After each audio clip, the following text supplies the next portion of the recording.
Our project is on radiocarbon dating. Uh, what is it? It's a geologist's stopwatch that uses carbon 14 to measure the age of organic materials, and you use the amount of carbon 14 in a decay function to determine this. Uh, Ernest Rutherford was the first to separate three different types of radiation out of atoms, and he was also the first to think that using alpha particles you could estimate the age of things like rocks.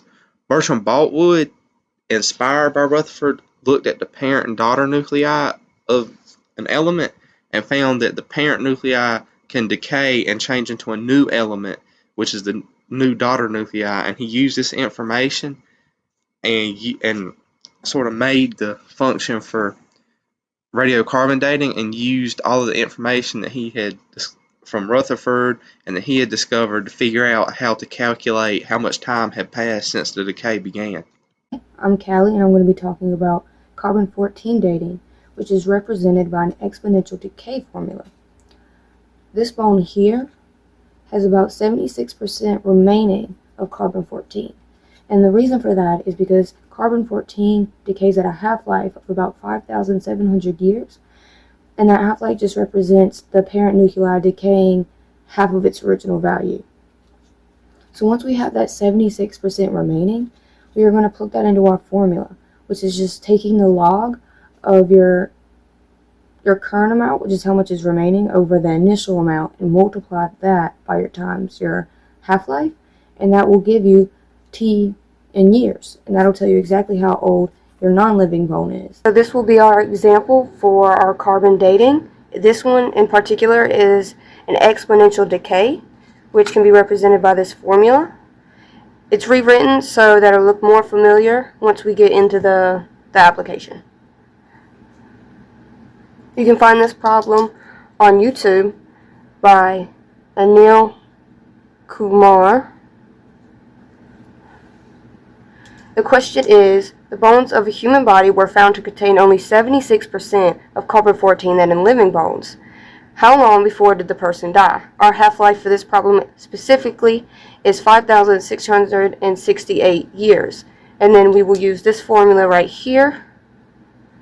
This represents how much carbon we have left. The A subscript 0 is our initial amount times the half-life times a half to the power of T over our half-life. So that's the H right there represents our half-life, which is again 5,668 years. So first we need to find how much carbon we have left. We'll just change that 76% into a decimal, which is just 0.76. So AT is equal to 76 over 100, A subscript 0. We'll rewrite that.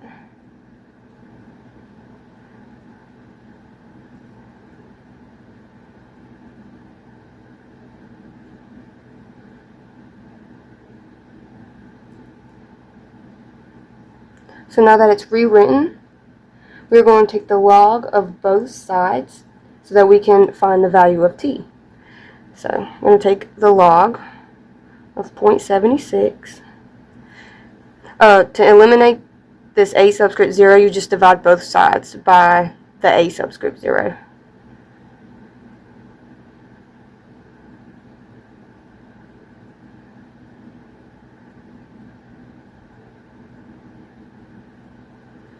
We're going to rewrite this.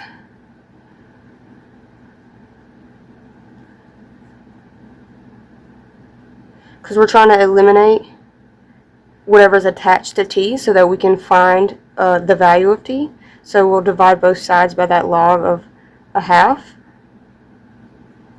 which leaves us with T over our 5,668, or our half-life. And now we want to eliminate this here. So we're going to multiply both sides.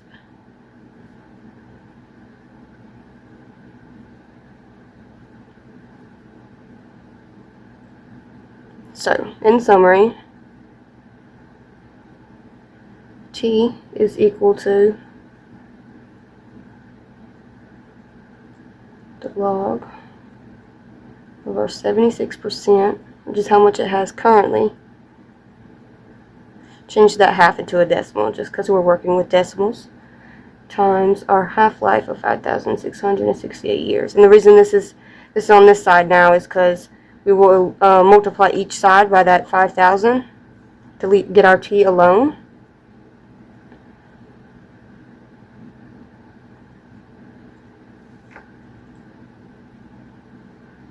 So now you just plug this into your calculator,